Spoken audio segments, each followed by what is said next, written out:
اور انشاءاللہ کل سے اس جدوجہد کا آخری فیز شروع ہوگا. شری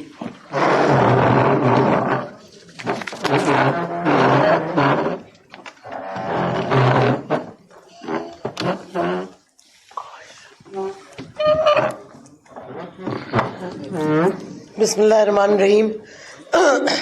میں نے بات کرنی تھی صرف ارشد شریف پہ، کیونکہ کافی لوگوں کو پتہ بھی ہے کہ میرا بہت پرانا تعلق تھا ارشد شریف کے ساتھ.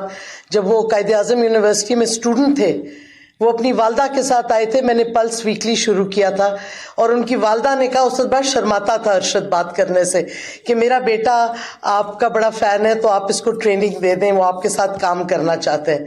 ادھر سے میں نے شروع کیا. ارشد اور ہماری ادھر سے دوستی ہوئی. میرا ایک طرح بیٹے کی طرح بھی تھا، چھوٹا بھائی بھی کہہ لیں. ادھر سے جب تک وہ، بلکہ 3 دن پہلے اس کے قتل سے میری بات ہوئی اس سے کینیا میں، اور وہ واپس آنا چاہتا تھا.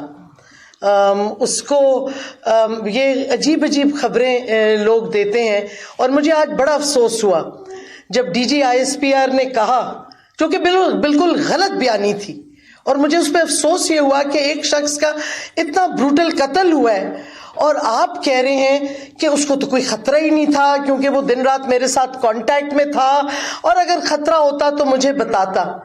میرے پاس پوری کانورسیشنز ہیں فون پہ.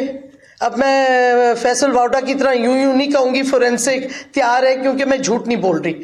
Arshad was very dear to me, اور جس طریقے سے اس کے ساتھ ظلم اور تشدد کیا گیا پہلے پاکستان میں، جس طریقے سے اس کو تھریٹس ملی. اچھا، اس کا مجھے 26 اگست کو فائنلی، کیونکہ وہ اس کا شو بند ہو گیا، اس نے واٹس ایپ اپنا بند کر دیا، تو مجھے گھبراہٹ تھی کدھر چلا گیا ارشد، کیونکہ یہ ہوتا نہیں تھا کہ ہم کمیونیکیٹ نہ کریں. 26 اگست کو اس کو میں نے پھر میسج بھیجا ٹویٹر کے DM پہ، بیکاز ٹویٹر پہ میں دیکھ رہی تھی کہ ہی واز اسٹل پریزنٹ. تو اس نے مجھے، میں نے کہا کدھر ہو تم، آر یو آل رائٹ، کیا حالات ہیں؟ اس کا جواب میں صرف آپ کو پڑھ دوں گی، اٹس رائٹ ہیئر، کہ high in hiding dog they had sent assassins after me. اور یہ مجھے ارشد نے جانے سے پہلے بھی ایک دفعہ کہا تھا کہ میرے پہ ہیڈ منی ہے، اور میں نے یہ کئی دفعہ انٹرویوز میں کہا ہے کہ اس پہ ہیڈ منی ٹیررسٹ کو دی گئی ہے. میں اب یہ نہیں الزامات لگانا چاہتی کس نے دیے ہیں، سب کو پتہ ہے کون اس کی آواز چپ کرانا چاہ رہا تھا. اس نے کہا they had sent assassins after me. IK also knows about threats to me and was kind enough to warn me.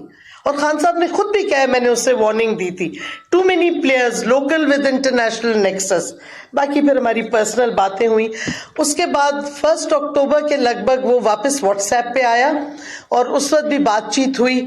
اور میں نے اس وقت صرف اتنا پوچھا تھا کہ تم جو ویلاگ ہر روز کر رہے ہو اور جو بیک گراؤنڈ تمہارا ہے، اگر تم ہائیڈنگ میں ہو تو اس بیک گراؤنڈ سے لوگ ٹریس نہ کر لیں تم کدھر ہو. مجھے کیا پتا تھا کہ آلریڈی لوگوں نے ٹریس کر لیا تھا. لیکن یہ کہنا، ایک شخص جس نے آرمی پہ اتنی ویڈیوز اور پروگرامز بنائے، جس کے مجھے یاد ہے ابھی تک وہ دن when his father died of a heart attack، اور پھر اس کا بھائی جو آرمی میڈیکل کور کے ڈاکٹر تھے، آتے ہوئے ان کا ایکسیڈنٹ ہوا. وہ دن مجھے ابھی تک یاد ہے. میں جب ان کے گھر گئی، اتنی انہوں نے سیکریفائسز دی، اور آپ آج بیٹھ کے کہہ رہے ہیں جی کوئی تھریٹ ہی نہیں تھی ارشد شریف کو، نہیں تو وہ مجھے بتاتا اس کو کون تھریٹن کرتا اس کے فیملی میں. تو یہ تو صحیح بات ہے، غازی اور شہید بھی بہت ہیں، ہم ان کی عزت کرتے ہیں. خیر عزت تو آپ نے کیا دکھائی، اس کی شہادت آپ نے کروا دی. اس کو بروٹل ٹارگیٹڈ مرڈر جس نے بھی کیا ہے، وہ وہی ہیں جنہوں نے تھریٹن کیا. اور اب ہمارے ادارے کہہ رہے ہیں جی کوئی تھریٹ ہی نہیں تھی، یعنی کہ ایسے ہی وہ چلا گیا. اب پتہ نہیں کدھر کدھر الزامات. کل فیصل واڈا نے جو بےہودہ پریس کانفرنس کی، خیر اس کا تو سارا کریڈیبلٹی رانا سنالو نے خود ہی ختم کر دی جب اس نے پریس کانفرنس کر کے بیسکلی بتا دیا کہ ہاتھ ان کا تھا پریس کانفرنس میں، اور شاباش دی اور سارا کچھ پریس کانفرنس کو. تو یہ میں سمجھتی ہوں کہ اور بھی بہت شواہد ہیں ہمارے پاس، اور جوڈیشل کمیشن بنے. حالانکہ کمیشنز جو بنی ہیں، دیکھیں حامد میر کے قتل پہ بھی، وہ قتل نہیں سوری اس کی جو گولیاں لگی تھی، بڑی پاورفل کمیشن بنی تھی، پتہ نہیں کدھر چلی گئی رپورٹ اس کی. اور بھی کمیشنز بنی ہیں، اور جو بننی چاہیے کمیشن وہ بنی نہیں، جو کہ سائفر پہ بننی تھی. اتنی امپورٹنٹ بات، ملک کے ساتھ ایک سازش ہوئی ہے اور آپ اس پہ ایگزامن ہی نہیں کرنا چاہ رہے. تو ارشد شریف کے ساتھ اس طرح نہ کریں کہ اس کی شہادت کو آپ کنٹروورشل کر دیں، کہ اس پہ سوالات اٹھائیں اب جبکہ وہ شخص نہیں ہے جواب دینے کے لیے. لیکن ہمارے پاس بہت سے ثبوت ہیں، اس کی سٹیٹمنٹس ہیں ساری، ایک تو فواد نے بتا بھی دی. لیکن ایک اور بات پہ میں ختم کرنا چاہوں گی کہ دیکھیں آج بڑا اچھا ہے، ڈی جی آئی نے بھی اور D G I S P R نے بھی کہا کہ ہمارا آئین فریڈم آف ایکسپریشن دیتا ہے، جمہوریت ہے، اس واسطے اظہار رائے اور کرٹیسزم بالکل لوگ کرنا ہی جمہوری حق ہے. لیکن آج کل یہ حق کس کو ملا ہوا ہے کھل کے؟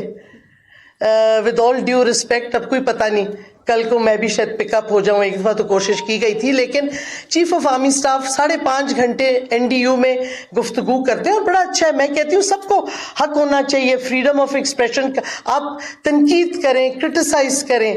تو انہوں نے کیا کرٹیسائز، ہماری لیے خان صاحب کو بھی کرٹیسائز کیا، کچھ تعریف بھی کی، لیکن کرٹیسائز کیا کافی حد تک 5.5 گھنٹے میں. آج آپ نے دیکھا ڈی جی آئی میں، ہمیں یہ یونیک ہے اس سچویشن کے، میں نے MI6 کے ڈائریکٹر کو کبھی نہیں پبلک پریس کانفرنس کرنے دیا، حالانکہ D G I S P R نے غالباً UK کا دیا کہ دیکھیں کتنے پرائم منسٹر بدلتے ہیں، بٹ وہ جس طریقے سے بدلتے ہیں وہ ذرا فرق طریقہ کار ہے. اینی ہاؤ، تو انہوں نے بھی پریس کانفرنس کی، سخت تنقید کی عمران خان صاحب کے ساتھ، کچھ ڈائریکٹ کی، کچھ انسینویشن کی، اور D G I S P R دونوں نے اپنی ویوز دیں. دیکھیں اینڈ میں ویوز ہوتی ہیں، ہر چیز سبجیکٹیو ہے، فیکٹس بھی جس طریقے سے آپ پیش کریں دے سبجیکٹیو، سوائے پیور سائنس کے ہر چیز ویلیو ججمنٹ ہے. انہوں نے دی، بڑا اچھا، بہت جمہوری ملک ہے کہ یہ اداروں کے بھی آ کے پوری پریس کانفرنس کرتے ہیں. لیکن خدارا سیاست دانوں کو بھی وہی رائٹ دیں. اعظم سواتی کے ساتھ جو ہوا وہ اور بات ہے، آپ اگری کریں ڈس اگری کریں ان کی ٹویٹ سے، لیکن جو اس پہ فزیکل وائلنس ہوئی، جو کسٹوڈیل ٹارچر کیا گیا ایک ٹویٹ کی وجہ سے، اگر آپ لوگ 5 گھنٹے اور 3 گھنٹے پریس کانفرنسز یا پبلک ٹاکس کر سکتے ہیں جس میں سیاست دانوں کی تنقید کرتے ہیں، تو ہم سیاست دان ہیں، ہم قوم کو ریپرزینٹ کرتے ہیں اور ہم پھر بھی کچھ نہیں بول سکتے. بچ بچا کے کوئی الفاظ کریں، خدا نہ خواستہ کسی لیڈر کا ملٹری لیڈرشپ کا نام غلطی سے لے لیں تو سیڈیشن لگ جاتی ہے 124A جو کہ کلونیل قانون ہے. یا پھر آپ کیا کہتے ہیں جی انسائٹمنٹ ٹو میوٹنی ہو جاتی ہے اگر آپ کسی کو ذرا سا کرٹیسائز کریں. میوٹنی کا الفاظ دیکھ لیں آپ ڈکشنری میں، اس کا مطلب ہے کہ آپ ایکچولی فوج کے سپاہیوں کو اکسا رہے ہیں کہ آپ اپنے فوج کے کمانڈر کو ڈس اوبے کریں، پھر جا کے میوٹنی ہوتی ہے. یہ میوٹنی نہیں ہے اگر آپ کسی ملٹری لیڈر کو پالیسیز پہ یا ان کے بیان پہ جواب دیں جو کہ تنقیدی جواب ہو، کیونکہ اگر وہ تنقید کریں گے اور آپ خود آج انہوں نے ریکگنائز کیا کہ جمہوریت میں تنقید ہے، ہمارا آئین ہمیں حق دیتا ہے، تو ہمیں بھی وہ حق آپ دیں جو آئین میں لکھا ہوا ہے. ہمیں بھی تنقید کرنے دیں، ہمیں جواب دینے دیں جو آپ ہم پہ تنقید کرتے ہیں، ہم سے بھی سنیں، اپنے میں وہ رکھیں کہ آپ کرٹیسزم لے سکتے ہیں.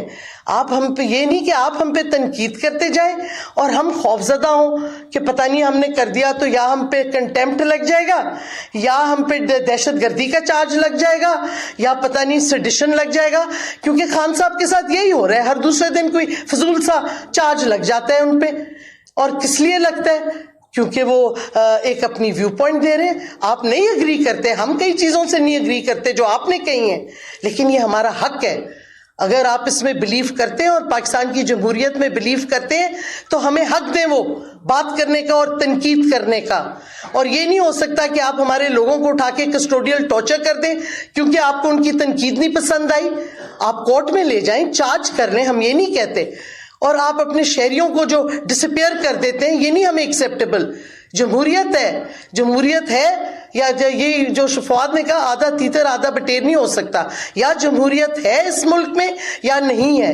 اسی واسطے ہم عمران خان کے ساتھ آج کھڑے ہیں اور حقیقی آزادی کا مارچ جو ہمارا پرامن ہوتا ہے ہمیشہ، کیونکہ ہمارے ساتھ تو فیملیز ہماری آتی ہیں، ہم کریں گے انشاءاللہ. کل سے شروع ہے اور ہمیں امید ہے کہ سارے ریاستی ادارے عزت رکھیں گے آئین کی اور آئین کے مطابق چلیں گے، جس میں ہمارا جمہوری حق ہم ایکسرسائز کر رہے ہیں پرامن طریقے سے، حقیقی آزادی کا۔ شکریہ۔